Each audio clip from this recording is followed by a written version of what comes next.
વૈષ્ણવી જીવન જ્યારે આપણે જીવીએ છીએ ત્યારે સવારે ઉઠીએ ત્યારથી પાછા સૂઈએ ત્યાર સુધી આખા દિવસ સેવાનો આનંદ લેવો જરૂરી છે. સવારે ઉઠીને ઠાકોરજીની સેવામાં ગયા, સેવા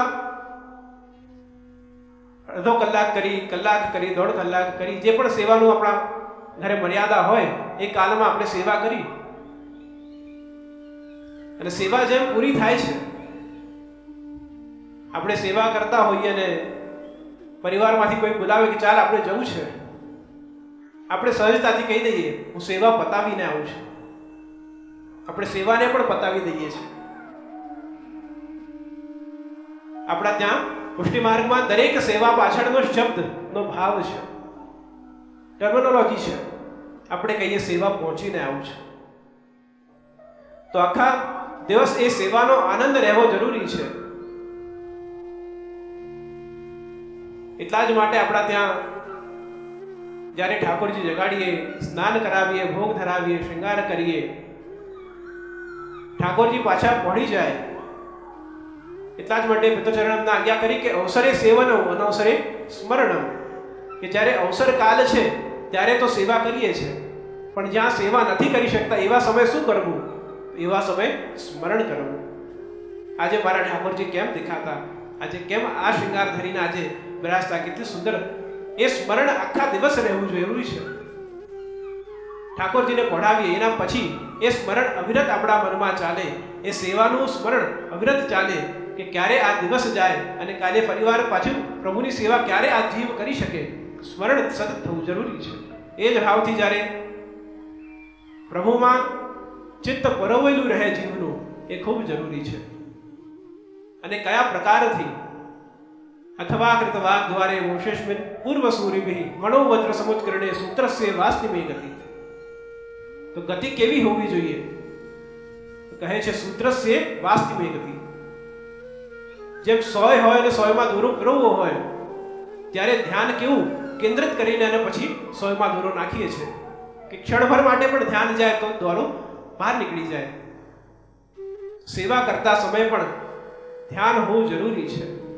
દરેક સેવાક્રમમાં, નાની નાની સેવાક્રમમાં આપણું પૂર્ણ ધ્યાન એ સમય ત્યાં હોવું જરૂરી છે. ઠાકોરજીને જગાડ્યા છે, ધ્યાન નથી, અને ઠાકોરજીને જગાડીને હાથમાં પધરાવ્યા અને મન ક્યાં બીજી જગ્યાએ આપણે જોઈએ છે પધરાવ્યું, એવું નહીં. પહેલા ઠાકોરજી પધરાવતા પહેલા ગાદી પર હાથ ફેરવ્યો કે કંઈક ખૂંચે એવી વસ્તુ તો નથી બિરાજતી. કંઈક ભોગ પધરાવીએ છે, હમણાં જેમ ખીર ગરમ લાગી ઠાકોરજીને તો એમ પહેલા આપણે જોઈ લઈએ કંઈક ગરમ તો નથી, કંઈક વધારે ઠંડુ તો નથી કે જેનાથી ઠાકોરજીને પરિશ્રમ થાય. તો જ્યારે એ મંદ ગતિ, મન પરોવાયેલું રહેશે ત્યારે આ નાની નાની સેવા બાબતને પણ આપણે નિત્ય ધ્યાન રાખીને એક ક્રમ કરવાનો જરૂરી છે. સેવા પ્રારંભ કરીએ છીએ. આજના સમયમાં ઘણીવાર શું થાય છે, સેવા જ્યારે આપણે કરીએ છીએ તો મન છે આપણું બહુ ચંચલ મન છે. એ મન તરત ભટકી જાય છે. શિબિર ચાલી રહી છે, કોઈનો ફોન આવ્યો, શિબિરમાંથી તરત મન ભટક્યું અને જેનો ફોન આવે છે તરત ધ્યાન ત્યાં જતું રહ્યું. ઠાકોરજીની સેવા કરીએ છીએ, ઠાકોરજીને સ્નાન ચોકી પર પધરાયા અને યાદ આવ્યું કે ગેસ પર કંઈ મૂક્યું છે, તરત ઠાકોરજી તો સ્નાન ચોકી પર બિરાજે છે, આપણે તરત ગેસના ત્યાં સામગ્રી જોવા જતા રહ્યા. એવું નહીં, પૂર્ણ ધ્યાન સેવામાં હોવું જરૂરી છે. કીર્તન સાહિત્યમાં આપણે કહીએ છીએ મેરો મન અનંત કહા સુખ પાવે, જૈસે ઉડી જહાજ કો પંછી પુની જહાજ પે આવે, મેરો મન અનંત કહા સુખ પાવે. આપણું જે મન છે એ મન કેવું છે, એને ક્યારે પણ ક્ષણભર માટે પણ સુખ નથી મળતું. અનંત કહા સુખ પાવે, જૈસે ઉડી જહાજ કો પંછી. સમુદ્રમાં એક જહાજ જઈ રહ્યો છે અને જહાજ પર પક્ષી બેસેલો છે. થોડું જહાજ સમુદ્રમાં જાય છે અને પક્ષી કિનારા તરફ ઉડીને જાય છે, એને ક્યાંય કિનારો નથી દેખાતો, પાછો આવીને ક્યાં કરે છે? જહાજ પર બેસી જાય છે. આપણું મન પણ એવું છે. પ્રભુ સેવા કરીએ છીએ, સેવા કરતા કરતા કોઈનો ફોન આવ્યો, કોઈએ બોલાવ્યું, ઘરની ઘંટી વાગી, સિરિયલનો ટાઈમ થઈ ગયો, ઘડિયાળ જોઈ, બધી જગ્યાએ મન ટ્રાવેલ કરી જાય છે.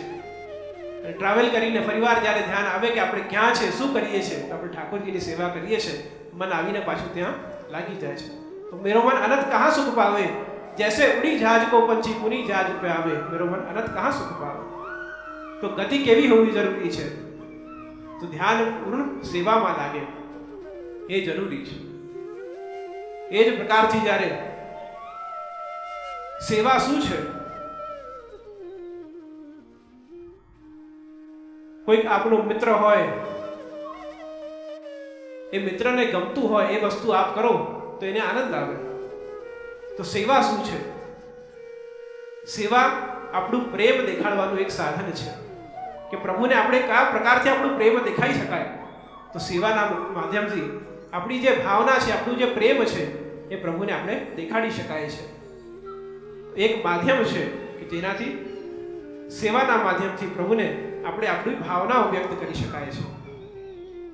અને જ્યારે આપણે આપણી ભાવનાઓ વ્યક્ત કરીએ છીએ, વિશેષ કરીને જે પ્રકારથી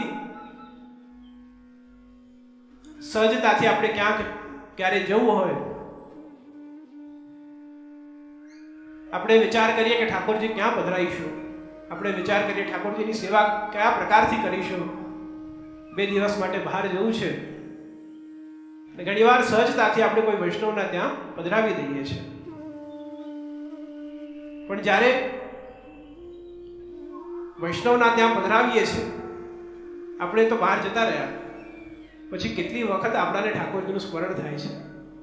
આપણું નાનું બાળક હોય અને બાજુવાળાના ઘરે જમવા ગયું હોય, રમતા રમતા ત્યાં જતું રહ્યું હોય, અથવા તો આપણે બહારગામ ગયા હોઈએ અને આપણા કોઈ રિલેટિવના ત્યાં આપણો બાળક હોય, આપણે સમય સમય પર ફોન કરીને પૂછતા હોઈએ છીએ કે જમ્યું કે નહીં, દવા લીધી કે નહીં, સ્કૂલ ગયો કે નહીં. સતત કોન્સન્ટ્રેશન, આપણું ધન, આપણું માઇન્ડ ત્યાં જ લાગેલું હોય છે, મારો બાળક શું કરતો હશે.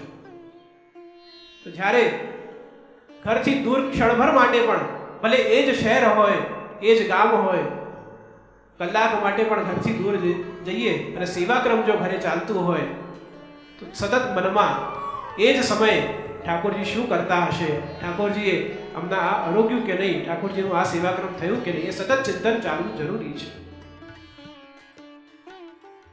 ઠાકોરજી આપણા ત્યાં એક બાલ સ્વરૂપે, યશોદોત્સંગ લાલિત સ્વરૂપે જ્યારે પધારે છે, બિરાજે છે, ત્યારે સતત પ્રતિક્ષણ એ લીલાનું સ્મરણ, એ સેવાક્રમનું સ્મરણ, ચિંતન સતત થવું જરૂરી છે. સૌથી પહેલી વસ્તુ કે આ સંસારમાં હજારો જીવ છે, લાખો જીવ છે, કરોડો જીવ છે, એમાંથી આપણું સિલેક્શન થયું છે. શ્રી મહાપ્રભુજીએ આપણા અંદર કઈ દૈવી તત્વ જોયું છે, દૈવોદ્ધાર પ્રયત્નાત્મા.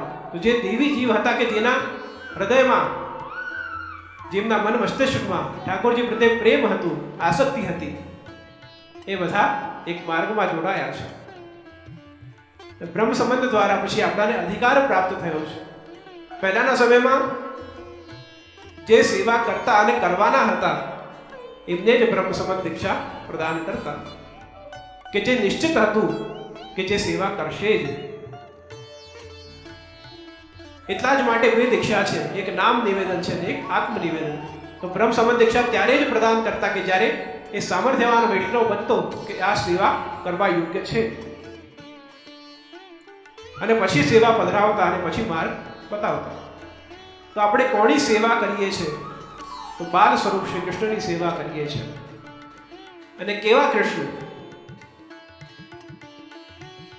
ઘરમાં 4 જણા રહેતા હોય અને ઠાકોરજી ઘરે પધાર્યા હોય તો ઘરમાં 4 નહીં પણ 5 વ્યક્તિઓ રહે છે. ઘરમાં 2 વ્યક્તિ રહેતા હોય અને ઠાકોરજી પધારે તો 2 નહીં 3 વ્યક્તિ ઘરમાં રહે છે. એક પરિવારનો અંગ બનીને ઠાકોરજી આપણા ત્યાં ઘરે પધારે છે. અને જ્યારે પરિવારનો અંગ બનીને આપણા ઘરે પધારે છે ત્યારે મહાત્મ્યનું જ્ઞાન હોવું જરૂરી છે કે કોણ આપણા ઘરે પધાર્યું છે. તો આપણા ઘરે જગતનો નાથ પધાર્યો છે, જે આ સૃષ્ટિનો રચયિતા છે, જે સવાર પાડે છે, જે સૂર્યાસ્ત કરે છે, જે વૃક્ષોને પલ્લવિત કરે છે, એ જગતનો નાથ આજે મારા ઘરે પધાર્યો છે. અને એ જગતનો નાથ જે વિશ્વને જગાડે છે એને જગાડવાનો અવસર મને પ્રાપ્ત થયો છે. હું પણ ઘરે રહી એ જગતના નાથને જગાડી શકું છું, એવો સૌભાગ્ય મને પ્રાપ્ત થયો છે. તો કોની સેવા કરીએ છીએ? તો એ બાલ સ્વરૂપ શ્રી કૃષ્ણની સેવા કરીએ છીએ. જે જગતને જગાડનાર છે એને આપણે જગાડવાનો અવસર પ્રાપ્ત થયો છે.